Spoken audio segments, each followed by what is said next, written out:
Pol Pot គឺជាលេខាបកកុម្មុយនីសកម្ពុជាដែលជាតំណែងខ្ពស់បំផុតនៅក្នុងបកនិងជានាយករដ្ឋមន្ត្រីនៃរបបកម្ពុជាប្រជាធិបតេយ្យដែលគេស្គាល់ថាជារបបខ្មែរក្រហមឬរបប Pol Pot Pol Pot គឺជាមនុស្សដ៏អាតកំបាំងម្នាក់ដែលចំណាយពេលភាគច្រើននៃជីវិតរបស់គាត់រស់នៅក្នុងការលាក់កំបាំងសូម្បីតែឈ្មោះនិងថ្ងៃខែឆ្នាំកំណើតក៏ Pol Pot បានផ្លាស់ប្ដូរដែរ Pol Pot តាមពិតមានឈ្មោះដើមថាសាឡុតសកើតនៅភូមិព្រែកស្បូវក្នុងខេត្តកំពង់ធំគេដឹងថា Pol Pot ស្លាប់នៅថ្ងៃទី15ខែមេសាឆ្នាំ1998ក៏ប៉ុន្តែ Pol Pot កើតនៅថ្ងៃណាខែណាឆ្នាំណានៅតែជាបញ្ហាមិនច្បាស់លាស់ដដែលយោងតាមវិទ្យុជាតិកម្ពុជាប្រជាធិបតេយ្យដែលបានផ្សាយនៅឆ្នាំ1977 Pol Pot កើតនៅឆ្នាំ1925ក៏ប៉ុន្តែយោងតាមឯកសារជាច្រើនដែលអាណាព្យាបាលបារាំងបានតម្កល់ទុកនៅឆ្នាំ1950 Pol Pot ឬសាឡុតសកើតនៅថ្ងៃទី25ខែឧសភាឆ្នាំ1928ចំណែក Pol Pot ខ្លួនឯងបានអាងថាថ្ងៃខែឆ្នាំកំណើតពិតរបស់គាត់គឺខែមករាឆ្នាំ1925ក៏ប៉ុន្តែគាត់បានបន្ថយអាយុ3ឆ្នាំដោយចុះនៅក្នុងបញ្ជីជាតិថាកើតនៅឆ្នាំ1928ទៅវិញ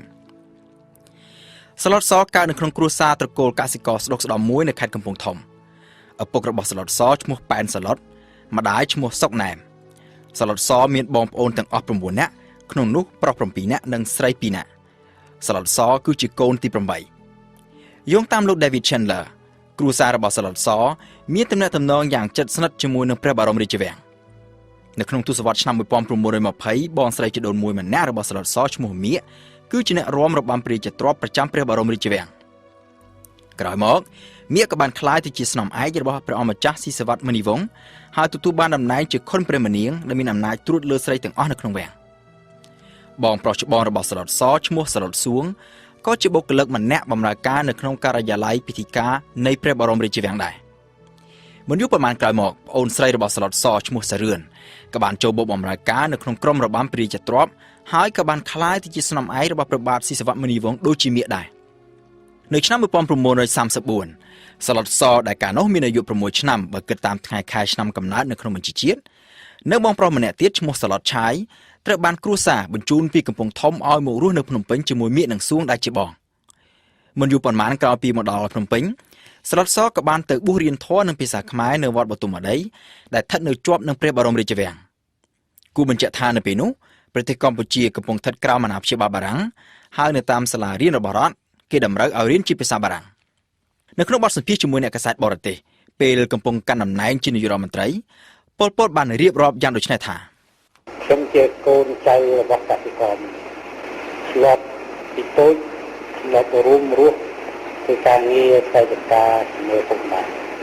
ហើយក្រោយមកមកនៅវត្តជាទំនៀមទម្លាប់ដើម្បីរៀនសូត្រអក្សរក្រោយពីបានបួសរៀនអស់ប្រមាណខែមកនៅឆ្នាំ1936សាឡុតសក៏បានចូលរៀននៅសាលាបឋមសិក្សាកាតូលិកមួយនៅជិតព្រះបរមរាជវាំងសិស្សនៅសាលានោះច្រើនតែជាកុម្មុយនីសរាជការឬអ្នកមានឋានៈធំដុំហើយថ្លៃសាលានោះទៀតសោតក៏មានតម្លៃខ្ពស់ដែរនៅក្នុងអំឡុងពេលនោះមានព្រឹត្តិការណ៍មួយចំនួនបានកើតមានឡើងដែលអាចជះឥទ្ធិពលដល់គំនិតរបស់សាឡុតសជាពិសេសគំនិតបែបជាតិនិយមទី1នៅពេលដែលសាឡុតសទើបតែបានចូលរៀននៅសាលាបឋមសិក្សា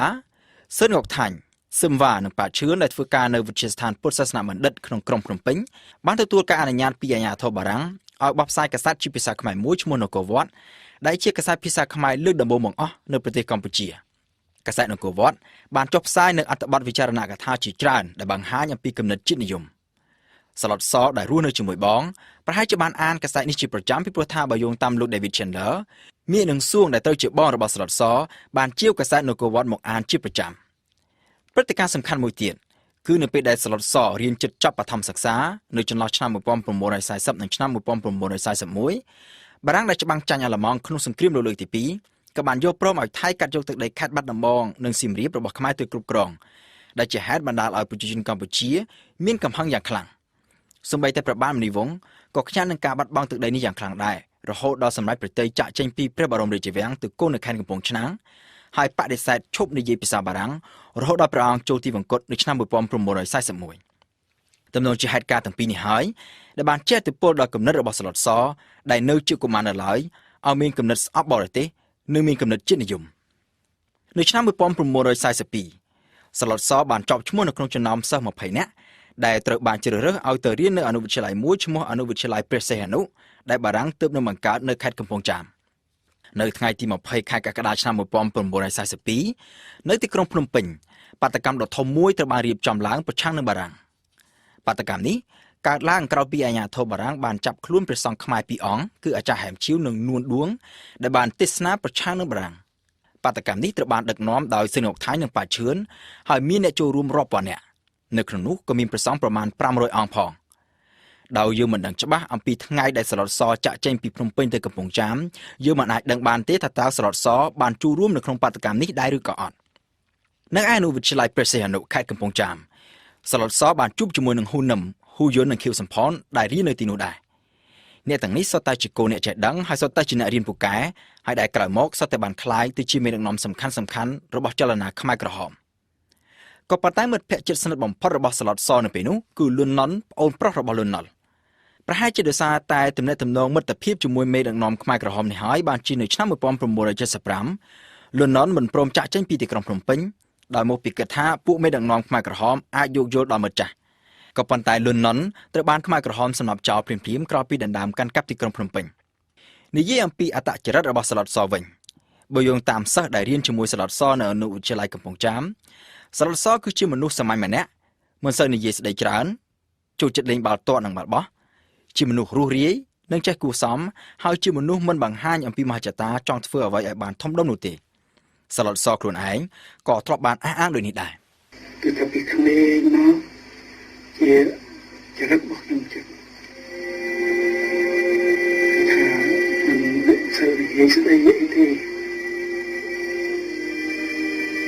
ហើយខ្ញុំមិនចង់បញ្ចេញថាខ្ញុំនៅទឹកនំអីទេយោងតាមលោក David Chandler សឡុតសរៀនមិនពូកែនោះទេគឺរៀនបានត្រឹមតែចប់មធ្យមភាពប៉ុណ្ណោះហើយពេលខ្លះមិនទាំងបានចប់មធ្យមភាពផងនៅឆ្នាំ1947សឡុតសបានបញ្ចប់ការសិក្សានៅអនុវិទ្យាល័យកំពង់ចាមហើយផ្ទុយពីសិស្សរួមសាលាមួយចំនួនដូចជាខៀវសំផនជាដើមដែលបានចូលរៀននៅវិទ្យាល័យព្រះស៊ីសុវត្ថិដែលជាវិទ្យាល័យដ៏ល្បីល្បាញនៅភ្នំពេញសឡុតសបានទៅចូលរៀននៅសាលាបច្ចេកទេសមួយនៅក្នុងខណ្ឌរិស័យកែវក្រុងភ្នំពេញដែលយកជំនាញខាងជាងដែកបើតាមលោក David Chandler សឡុតសទៅរៀននៅសាលាបច្ចេកទេសនោះមិនមែនដោយសារតែគាត់ស្រឡាញ់ចូលចិត្តមុខជំនាញនេះទេក៏ប៉ុន្តែមកពីគាត់ប្រឡងចូលវិទ្យាល័យស៊ីសុវត្ថិមិនជាប់ក៏ប៉ុន្តែបើទោះជាមិនបានចូលរៀននៅវិទ្យាល័យស៊ីសុវត្ថិក៏ពិតមែនសឡុតសបានក្លាយទៅជាមិត្តជិតស្និទ្ធជាមួយនឹងសិស្សម្នាក់មកពីវិទ្យាល័យស៊ីសុវត្ថិគឺអៀងសារីយោងតាមលោកកេវ៉ាន់សាក់ដែលជាមន្ត្រីថ្នាក់ដឹកនាំគណៈបកប្រជាធិបតេយ្យសឡុតសនិងអៀងសារីបានចូលរួមយ៉ាងសកម្មជួយគណៈបកប្រជាធិបតេយ្យក្នុងពេលបោះឆ្នោតជាតិនៅឆ្នាំ1947នៅពេលនោះគណៈបកប្រជាធិបតេយ្យដែលមានអ្នកអមម្ចាស់ស៊ីសុវត្ថិយុទ្ធវង្សជាប្រធានបានទទួលជ័យជំនះយ៉ាងលើសលប់ដោយដណ្ដើមបាន60អាសនៈក្នុងចំណោមអាសនៈសរុបទាំង75នៅរដ្ឋសភាពីឆ្នាំក្រោយមកនៅឆ្នាំ1949សឡុតសបានទទួលអាហារូបករណ៍ដើម្បីទៅបន្តការសិក្សានៅប្រទេសបារាំងផ្នែកអេឡិចត្រូនិកសំណួរសួរថាហេតុអ្វីបានជាសឡុតសដែលរៀនមិនសូវពូកែផងក៏ប៉ុន្តែបែរជាទទួលបានអាហារូបករណ៍ទៅរៀននៅប្រទេសបារាំងបែបនេះប្រហែលជាមកពីហេតុផលសំខាន់ពីរទី1នៅពេលនោះក្រសួងអប់រំស្ថិតក្រោមការគ្រប់គ្រងរបស់គណៈបកប្រជាធិបតេយ្យដែលឈ្នះឆ្នោតកាលពីឆ្នាំ1947ប្រហែលជាដោយសារតែសឡុតសបានជួយធ្វើការឃោសនាបោះឆ្នោតឲ្យគណៈបកប្រជាធិបតេយ្យទើបរដ្ឋមន្ត្រីក្រសួងអប់រំផ្ដល់អាហារូបករណ៍ឲ្យសឡុតសទៅរៀននៅប្រទេសបារាំងទី2នៅពេលនោះមិនសូវជាមានកូនខ្មែរណាមានជំនាញខាងអេឡិចត្រូនិកនោះទេ